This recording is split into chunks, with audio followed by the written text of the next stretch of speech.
Haya, kuna 30 minutes, alafu kuna 15 minutes, alafu mwisho kabisa kuna 5 minutes according to movement ya market ipo namna gani.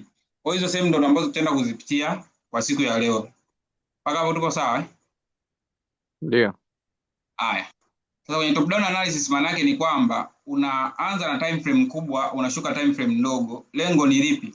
Kupata yupi yupo zaidi ya mwingine, ili ukifika kwenye sehemu ambayo tunaita entry, uende ukatafute tu kila ambacho umekiona huku kwenye time frame kubwa, nani ambaye alikuwa na control soko. Ukishuka hizo time frame ndogo, ni kuangalia tu sehemu ya kuingilia kwa kuangalia uelekeo sawa na hizo time frame kubwa zimekupaja. Nenda sawa. Je, tuanze hapa. Tufute hizi kwanza. Tukianza top down analysis kwanza, tumesema tunaanza na time frame kubwa. Mfano, kwa mtu ambaye anaanza labda na gold, unaenda kufanya top down analysis kwenye gold. Sasa utaanza na time frame maybe ya utaanza na monthly. Wewe labda ni swing trader au hata ni day trader, inakuhusu hii. Especially kama pair hujawahi kuitrade. Make sure unaanza na time frame kubwa. Usije ukajichanganya ukaanzia katikati, itakukosti. Time frame ya monthly tunavyovizingatia, either wewe ni day trader au unafanya swing, ni kuangalia tu structure ya soko. Kama unakumbuka structure tulizosoma, hii ni structure gani? Kwa kuangalia tu. Hiyo ni uptrend. Hii ni uptrend. Sasa kama ni uptrend, tunajua uptrend ipo upande wa nani? Wa buyers. Buyers ndo wako strong according to structure. Yaani kuna wengine wanafanya mistake, unakuwa unaangalia hii candle ambayo ipo hapa juu. Ukiona ni bearish, let's say labda kuna bearish candle, unasema ni uptrend lakini kuna kama angalia structure yote. Tuangalie tu structure, usiangalie candle moja moja. Muonekano wa soko kiujumla unaonyesha kitu gani? Kwa hiyo muonekano wa soko kiujumla ni unaonyesha ni uptrend. Ambacho nakifanya sasa, kama una daftari lako pembeni, utakuwa unaandika. Kama ni mtu ambaye utasahau sana, unaandika kwamba nimetoka monthly time frame, nimeona ni uptrend. Unakuja kwenye weekly. Ukija kwenye weekly, ambacho nakiangalia pia ni structure tu. Tupo pamoja? Kwenye weekly pia unaangalia structure na unafanya uhusianisho ulioona kwenye monthly. Yani ule uhusianisho ulichokiona monthly time frame ni sawa na ambacho umekiona kwenye weekly time frame. Kwa sababu gani tunafanya uhusianisho? Kuangalia uzito zaidi upo sehemu gani. Kwa mfano, umetoka labda monthly ni uptrend, ukafika kwenye daily, ukakuta labda ukaja labda weekly, ukakuta ni consolidation. Tayari yale mawazo ya kuangalia kubai yanaanza kupotea, kwa sababu tunaona time frame nyingine haipo sawa na structure nyingine. So kama monthly ni uptrend, weekly ni uptrend, tayari bado nani yupo strong? Ni buyers. Buyers wanaonekana yupo strong zaidi ya huyu sellers. Kwa leo ndakufundisha tu ile general analysis. Siku zinazofuata ndo tutaanza kuchimba ndani jinsi gani ya kuingia nini. Leo ni general tu, uelewe general. Haya. Tumetoka monthly ni uptrend, tumekuja weekly ni uptrend. Tunaenda daily time frame.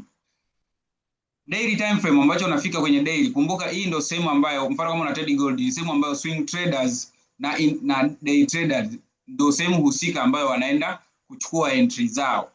Uko pamoja? Yaani ndo sehemu ambayo wanaenda kuchukua entry zao kulingana na wewe ni trader wa namna gani. Haya. Kwa hiyo kwa hapa sasa ukifika kwenye time frame, ni kipi ambacho utaenda kukifanya? Kwanza hii ni time frame ya kuchora zone.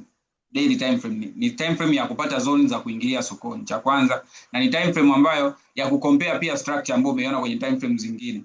Tumetoka weekly, tumetoka monthly ni uptrend, weekly ni uptrend, daily ni uptrend. Kwa hiyo time frame zote structure ziko upande wa buyers according to structure. Lakini hii haimaanishi kwamba uende tu kaingie kichwa buy. Lazima uangalie position nzuri ya wewe kwenda kuingia buy, kwa sababu wewe ni trader ambaye ni trader, tunaita matrader binafsi au retail traders, ambaye huwezi kuingia tu sehemu yoyote kisa tu soko limefika sehemu fulani. Eti unasema mimi nilitolewa kwenye hili soko, lakini nilikuwa niko zesema na trend, kwamba trend ni buy, niende nikabuy. Sio ukafike tu kabonyeze buy, no. Lazima uangalie sehemu husika, usubiri sehemu husika ili uingie. Sasa jinsi gani ya kwenda kutambua zone? Hapa ndo tutaenda kwa kufundishana jinsi ya kudraw hizo support zone na resistance zone clearly bila kufanya mistake. Sasa ambacho utakifanya, utaweka chart yako kuiweka kwenye line chart, kupunguza noise na kupata clear closing price ya soko. Nikisema closing price ni hizi sehemu ambazo unaona market inaonyesha kama closing price ya hii candle ya hii candle ilikuwa ni hapa, then hii movement closing price yake ilikuwa ni hapa. So unaenda ku identify support zone and resistance zone kwa namna hii. Ukiangalia soko kuanzia hapa, soko lilitoka tu likafika new zone. Tukisema new zone ni zone ambayo halikuwahi kufika. So soko likifika new zone huwa tunasubiri kwanza lifanye pullback. Lilifanya pullback hadi kwenye hii area ambayo pia halikuwahi kufanya pullback. Lakini pale ambapo hili soko lilipotoka kwenye hii area likarespect na likarudi haya mazingira ambayo yapo sawa na hii zone hapa, yapo sawa na ile resistance area, tayari yakaconfirm hii juu ni resistance na hii chini ni support, kwa sababu imebi respected. Tupo pamoja hapo bro? Ndio. Kwa hiyo hapa hadi hapa sasa hivi tumepata zoni zetu mbili ambazo ni stable. Ya kwanza ni hii ya juu ambayo ni nini? Ni ngoja nibadilishe rangi hapa, itakuchanganya tukisharudisha kwenye candlestick. Tuweke nyeusi. So hii ya juu ni resistance, utaweka hapa clear kabisa hapa. Usiangalie hapa, yaani usiangalie huku unako mark huku. Haya achana nayo, esikuchanganya. Then kwenye support level ambayo ni major support level kwenye day ni hii hapa chini. Sawa? So baada ya soko kugusa hapa chini na kugusa hapa juu, it means hapa katikati kwa nini sasa sijamark? Ukiangalia hii ni structure gani? Kutokea hapa hadi hapa hivi. Yaani hapa hadi hapa. Hizi ni uptrend, ndio? So ndio. Sasa kama hii ni uptrend, watu huwa wanafanya mistake. Usichole zone ukasema hii hapa labda ni resistance. No, hizi ni just ilikuwa ni swing point tu ilipofikiwa na soko, then ikafanya retracement, ikaja ikavunja, ikatengeneza impassive, retracement ikatengeneza impassive. So hapa katikati hakuna zone imara. Zone imara ni hii ya juu na hii zone ya chini. Tuko pamoja? Ndio. Haya. Baada ya kupata hizi zone imara mbili, utaenda ku identify zone nyingine tena. Tunaona tena baada ya hapa soko lilifika kwenye sehemu gani? Soko lilifika hapa, likaenda hadi haya maeneo, then lika drop likarudi kwenye ile support, ile main support kupata nguvu, na then ikarudi. Hiki kitendo tu cha soko kufanya up na kurudi chini, tayari wale traders ambao ni swing traders na day traders walipata opportunity kwenye hii area, kwa sababu hii area ndio ilikuwa ni support area. Na kwa nini waliangalia opportunity ya kubuy? Kwa sababu time frame zote zilionyesha ni structure ya uptrend, lakini walikuwa nasubiri sehemu husika ili waangalie kubuy kuliko kwenda kusell, na structure zipo opposite na kusell. Tuko pamoja? Ndio. Haya. Kwa hiyo sasa hapa tukapata tena zone nyingine ambayo ni resistance. Zone tulipata ni kama resistance ni hii ya juu hapa. Hii ambapo soko lilifika na lika drop hii hapa. So, ukikuta soko tayari limekuacha hapo, kipi ambacho unakifanya? Ni kusubiri tena soko lije lifanye pullback kwenye nini? Kwenye zone gani? Lifanye pullback kwenye hii zone hapa. Sasa hapo unaweza kuuliza kwa nini hapa soko halijafanya pullback na limeenda sana? Ukiangalia kwenye line chart huwezi kuona pullback vizuri, lakini jitahidi kuwa unabadilisha ile candle, unaangalia candlestick chart kuangalia kama iliwahi kufanya pullback.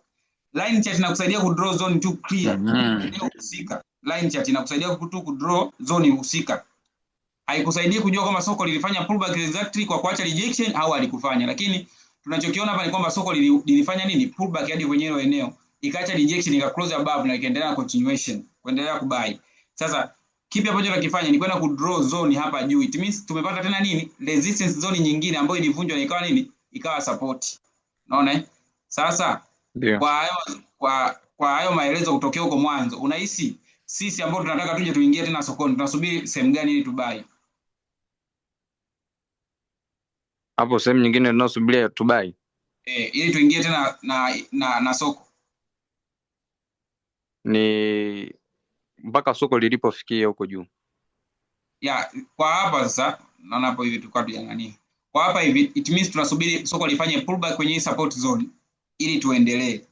Ila watu wengi huwa hawapendi kuamini. Wanasema soko lilipotembea sidhani kama linaweza kuja likawahi kurudi chini. Wengi wao wanasema hivyo. Lakini yani hakikisha unaheshimu soko linachokifanya. Kutokea huku mwanzo, hapa pia soko lilifanya hicho Disemba. Litembea juu sana kama kendo 1 2 3 4 za day, siku 5. Lakini ilifanya pullback ya siku hii moja kwa sababu soko lilifika kwenye new zone na halijafanya pullback kuendelea na ile continuation. Hii tunayoiona ni baada ya retracement, tumeona impassive movement. So kwenye impassive movement hatujui impassive movement inakomea wapi, kwa sababu huko historical data hatuna kwamba soko labda lina resistance. Unachokisubiri ndi lifanye pullback kwenye hii zone ili upate opportunity ya kufanyaje? Kuingia buy sehemu salama zaidi. Ukitrade maeneo ya huku juu ni risky kwa sababu ni sehemu ambayo huku juu unatokea sehemu gani. Tuko pamoja bro? Ndio. Hapo sio umenipata sasa au kuna swali? Hapo kidogo turudie hapo. Kuanzia mwanzo au turudie kuanzia wapi? Kuwa free kabisa, Kuanzia usiwahi hapo hivi hapo kwenye namna inavyopiga pullback. kuanzia hapa mwanzo, si ndio huko? Ya, tumesemaje? Kwenye movement ya soko hii, soko lina tabia likifika kwenye new zone. Tupo pamoja? Likifika kwenye new zone. Pamoja kwanza nakupigia. Sawa.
Hello.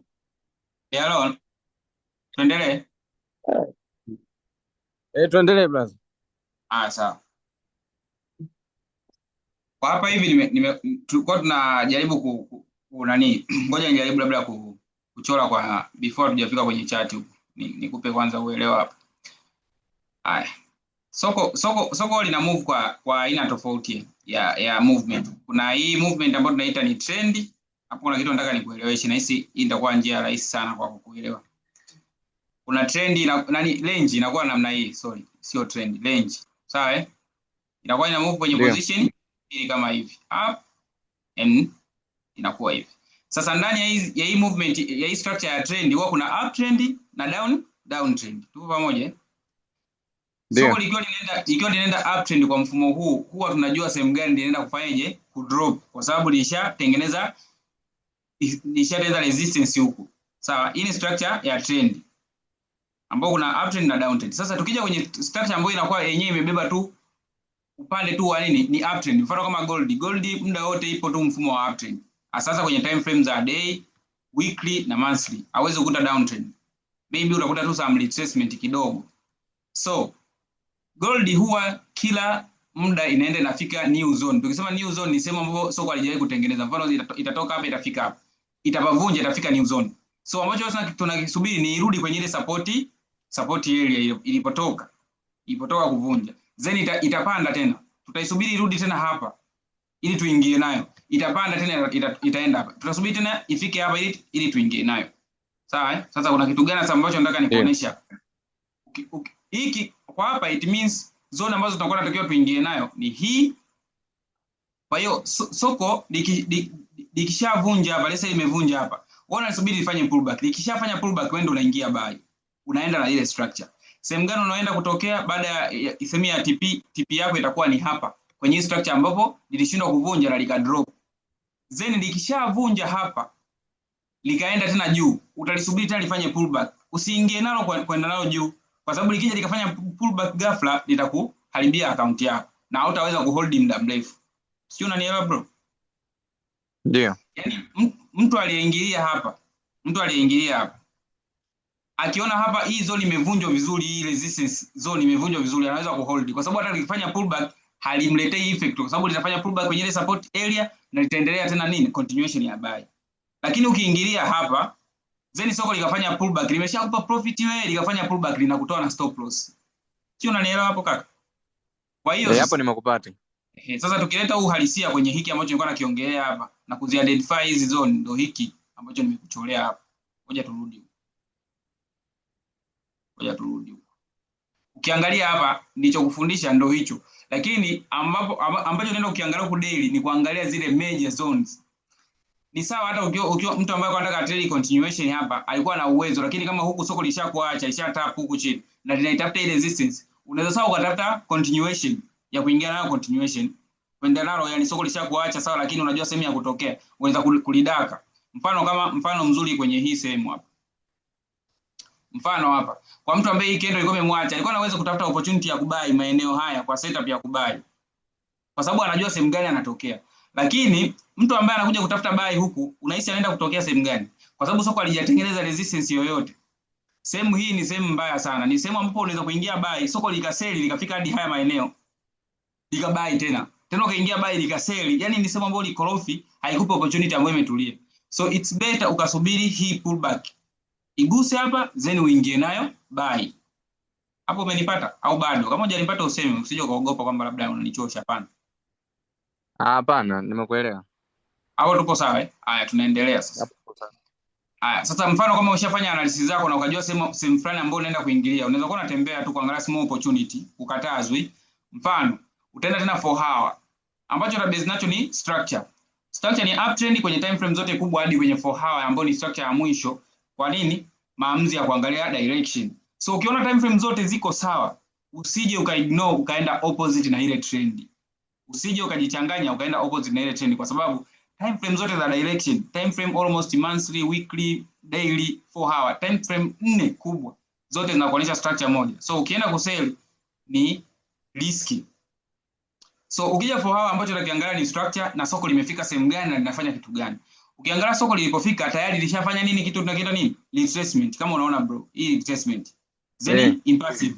Kwa sababu hii retracement ipo kwa sababu gani? Ukiangalia hapa, ya tujaribu kuextend. Ukiangalia hapa tayari retracement iliyofanyika imefanyika hadi kuanzia, it means ni kuanzia hapa hivi. Hii retracement baada ya retracement umeona impassive move ikavunja. So sisi hata kama ni mtu ambaye unataka mimi sitaki kusubiri pullback ya day, at least subiri pullback ambayo itafanyika kwenye zone gani? Pullback ambayo itafanyika hapa ndo ubai, utakuwa sehemu sahihi kidogo. Hata kama unaenda kuriski utakuwa na riski, lakini utakuwa unafanya kitu ambacho kinaeleweka. Kama soko likiendelea na continuation ya kubai before halijafanya pullback ile kubwa, litakusaidia wewe kufanyeje? Kuepuka loss za kujitakia. Hapo tumeelewana? Ndio. Lakini ni kile utabase, utaweka line chart kudraw vizuri ile pullback yako ione vizuri kwamba ni same fulani. Sasa before hujaenda kufanya maamuzi yote, angalia soko kwenye time frame zingine zinaonyesha nini? Sehemu za entry. Sasa entry tunaenda kuangalia nini? Sehemu ilipo soko ina print structure gani? Ukiangalia sehemu ambapo tunasubiri ifanye pullback ni sehemu ambapo kuna consolidation. Na sisi tulisoma kwenye consolidation tulisema ni candle mbili zinakuwa zipo at the same area. Mfano consolidation ilianzia kwenye candle 1, 2, 3, hizo zote zilikuwa ni consolidation. So ambacho nakifanya ni nini sasa? Wewe kama trader utamaki consolidation kwanza. Naona kufundisha na vitu vingine ambavyo, lakini ni kwa sababu unaelewa haraka, nitakuwa najitahidi kuchanganya vitu ambavyo tutakuja tuvisome lakini baadaye pia. Naona utamaki namna hii. So hii yote ni consolidation kwa sababu hakuna candle ambayo imeonyesha direction. Hii candle ili drop, ikapanda, ikadrop, hii ikapanda kidogo, lakini imo ndani tu within that consolidation. So kwenye swala la entry wani hawa tumekosa entry kwa sababu hatuwezi kuingia kwenye consolidation. 30 minutes bado ni consolidation, hatujapata entry. 15 minutes bado ni consolidation, hatujapata nini? Entry. Ukiangalia candles zinavyo move hata hapo juu ni consolidation moja mbaya mno. Sio, unaona hii consolidation hii haina opportunity. Unaweza kuingia hapa soko lika drop chini au kaingia likakimbia juu. Sasa ni sehemu ya risk sana. Umeelewa general analysis inavyofanywa sasa? Hii ni without kutafuta sehemu ya kuingilia. Ile general analysis bila vitu vingine bado sijakufundisha. Umeelewa hapo? Hapo nimekuelewa. Hiyo vingine na hisi tutasoma kwenye session nyingine. Nikikusikiliza kwenye session inayofuata nikaona upo sawa, tutazidi kusogea mbele zaidi. Unaona? Kwa uelewa wako ndo tutakapomaliza mapema zaidi. Yaani hivyo ndio jinsi ya kuchambua soko na kujua kwamba ni sahihi huu muda wa kuingia au natakiwa nisubiri sehemu fulani. Maana kwenye swala la entry kuna vitu vya kuzingatia. Sawa, zone imeguswa, je, utafanya nini? Ndio utavisoma. Je, structure ikiwa hivi utafanya nini? Hivi ikiwa hivi. Kwa kila siku tutakuwa ni top down analysis, top down analysis, top down analysis mpaka uelewe. Mpaka nione kabisa umeelewa kufanya analysis. Tutatembea na pairs zingine, sio moja tu, sio wakalili gold. Utaenda hata euro USD, utaenda hata euro, yani pote ili uone kwamba nimemaster. Nilichokifanya huku kiko sawa na nilichokifanya huku mbona sawa. Soko linaheshimu ninachokifanya. So okay, hapo ndo utakuwa umefika level nzuri. Sawa. Swali hapo? Mpaka hapo tuko sawa. Sawa. Una laptop au unatumia simu pekee? Natumia simu. Sasa kwenye analysis hapo sisi itakuwaje? Hiyo sio shida, nitatafuta. Hapo hamna shida. Mara kipindi kinachokuja ujitahidi uwe nayo ili ufanye top down analysis nikiwa naona vizuri. Kwenye simu huwezi kiufupi, sije nakudanganya.